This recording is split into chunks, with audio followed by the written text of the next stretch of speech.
What's up, everybody? Ball the Cross 316 back with another comic book flashback. Today we are looking at the Amazing Spider-Man issue number 90. This issue came out in November of 1970, and oh my goodness, y'all, we have a big surprise for y'all today in store. This is just crazy stuff. Someone dies in this issue, y'all, and we can't see because of the silhouette, but you're going to soon find out. And I mean, this is a big swerve, a big shock. So as we're going to find out in today's issue, today's title is "And Death Shall Come." And so someone, as I said, is going to die. Is it going to be Spider-Man? Well, we left off last issue with Dr. Octopus throwing Spider-Man off of this building. I mean, he is careening, and he's also out of web fluid. So will Spider-Man be the one that dies in this issue? We don't know, but we'll soon find out. So do not click away, because we are looking at an exciting issue today. This story is brought to you by Stan Lee, who wrote this issue. We have Jill Kane once again. Gil Kane doing the artwork, John Romita on the inking, and then a lettering page by Sam Rosen. So let's go ahead, y'all, and get ready for this issue. I mean, this is, once again, a great storyline, great artwork, once again, by Gil Kane and John Romita, and good storytelling again. So we see here that Spider-Man is being thrown off of this building. He doesn't have any web fluid, so the only thing that he is able to do is grab a hold of Dr. Octopus's tentacles, and that's exactly what we're going to see him do here. And he has to do it just in time before Dr. Octopus retracts his tentacles, and we see that Spider-Man is then seen careening right into this glass window, into this shop here, and we see that Spider-Man is pretty much on the defensive here. I mean, he is just running for his life, and these tentacles are out. And like I said from last issue, Dr. Octopus is out for murder. I mean, he's trying to murder Spider-Man at this point. He hates Spider-Man so much. And we see that Spider-Man is going to then duck into this air vent here and see if he can get away from Dr. Octopus's tentacles. But once again, I mean, they are following him. And how much longer will Spider-Man have until these tentacles are going to catch up with him and just tear his flesh from his bones here? So we see here that Dr. Octopus is trying to search the air vent.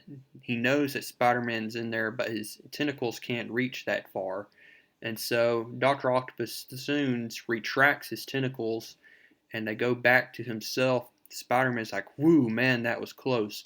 But before his tentacles, Dr. Octopus's tentacles retract fully, we see that Spider-Man then tags Dr. Octopus's tentacles with a spider tracer so that he can keep tabs on Dr. Octopus. We see that then Spider-Man is looking out the air duct, and he sees that the coast is clear. And man, what a battle we had just witnessed from last issue. And now Spider-Man is just feeling the lumps and all the aching body that he has. He notices that Dr. Octopus has left the scene, and so now Spider-Man is going to change back to his civilian identity as Peter Parker and try to get some shut-eye here. And so we see that he soon, as we see here, changes back to Peter Parker.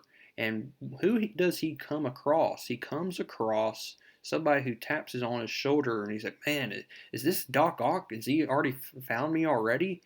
And we see here that it's not Dr. Octopus, but it's actually Captain George Stacy.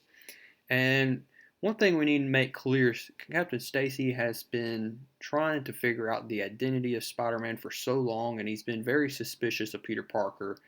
He remembers just how bad Peter Parker's state of mind was back in issue number 87. And we see here that Peter Parker uses the excuse that he's running a fever. We see that then Captain Stacy touches Peter Parker's head. All of a sudden, Peter Parker just passes out right in the middle of the street. And so Captain Stacy is going to have to then take Peter Parker back to his house. And then Peter Parker is then soon awakened by a beautiful young lady, his girlfriend, Gwen Stacy here, as we can see right here. And I mean, I would definitely like to be waken up by that. And so we see here that Peter Parker is woken up by none other than his girlfriend, and she's like, "Man, you scared us half to death." And we see that Captain Stacy makes one very weird remark here. He says, "Man, if I've seen anybody, you are just the one person that has the power to recuperate." And so Peter Parker's like, "Oh my goodness, how much does he know? How much has he suspected and he's not telling?"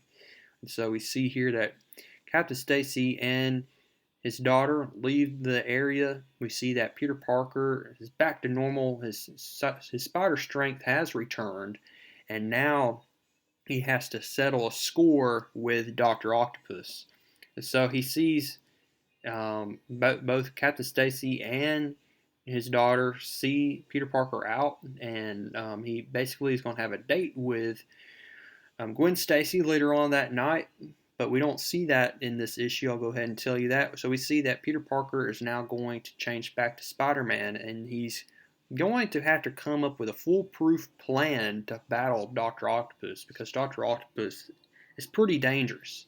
So we see Peter Parker use some of his scientific abilities here, some of his scientific know-how, and we're going to see exactly what Peter Parker is going to develop here with his new experiments here, giving new gadgets to Spider-Man's weaponry here. See that then in the middle of the night, Peter Parker is going to leave his apartment, and he's going to go on the prowl searching for Dr. Octopus, as he's searching for that spider tracer that he had tagged Dr. Octopus with. So now Peter Parker as Spider-Man is on the prowl, and we're going to soon see another battle with Dr. Octopus. So we see that night turns into day here, and Spider-Man is swinging on down the city trying to look for Dr. Octopus, when all of a sudden his spider sense begins to tingle, and then this is where the action starts here. Dr. Octopus has taken Spider-Man off track here, and we see that Dr. Octopus is also a scientist. He noticed that his tentacle had been tagged by Spider-Man's tracer, and now we're going to see a full-fledged battle once again. Spider-Man versus Dr. Octopus. We're getting to the conclusion here, this concluding battle, and we're going to see just exactly what Spider-Man had developed here as he was experimenting in his lab here. So we see Dr. Octopus pins Spider-Man to this wall, and Spider-Man has to break free, and he then is able to do that. As we see right here, he is able to break free of that hold here, and now Spider-Man is going to then use his new webbing on Dr. Octopus's tentacles. So he then tags two of Dr. Octopus's tentacles, and he's like, Dr. Octopus is like, "You fool, haven't I proven that your puny webbing cannot stop me?" And so we're going to see here exactly what happens when Spider-Man uses his new basically webbing here, web fluid. All of a sudden, Dr. Octopus's tentacles begin to attack each other. They're attacking each other, and Dr. Octopus has lost full control of his tentacles here, as now they've all are starting to attack each other, and his tentacles are then going to attack Dr. Octopus himself, as one of the tentacles punches him in the face here. So Dr. Octopus is caught in the midst of just total anarchy here, and just havoc is being run amok, and a crowd begins to gather down below. We see that one of the people in the gathering is none other than Captain Stacy. He's checking in, and he has to clear the area. Spider-Man's like, "Oh gosh, what have I done?" His arms are starting to go crazy here. I gotta stop it before it just becomes havoc here. All of a sudden, Dr. Octopus's tentacles strike out at a ledge on this roof here, and a bunch of the roof begins to tumble and go onto this crowd, and a little child, this little boy, is about to be pummeled by all these rocks here, when all of a sudden we see Captain Stacy leaps, and what a heroic move here, but he is then going to be toppled with all these rocks here, and Captain Stacy is now buried underneath all this rubble, and we see Spider-Man is just so shocked by this, and he's like, "Captain Stacy!" And so he races on down to recover Captain Stacy from all of this rubble here. He's trying his best to see exactly what happens here. Is Captain Stacy alive? He has a very weak heartbeat here, y'all. And as Spider-Man is looking, he's like, I got to get you to a doctor. But I think time is running out for Captain Stacy here. And upon getting Captain Stacy to the rooftop, he's like, look, I don't have much time. I got to tell you something important. It's about Gwen. There'll be no one to look after her except you, Peter.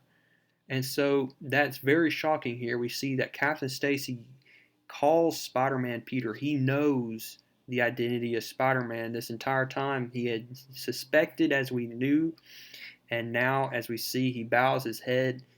Captain Stacy dies, and we see now Spider-Man mourning over the loss of his girlfriend's father here, and what will happen next when Gwen learns that her own father died and it was because of Spider-Man.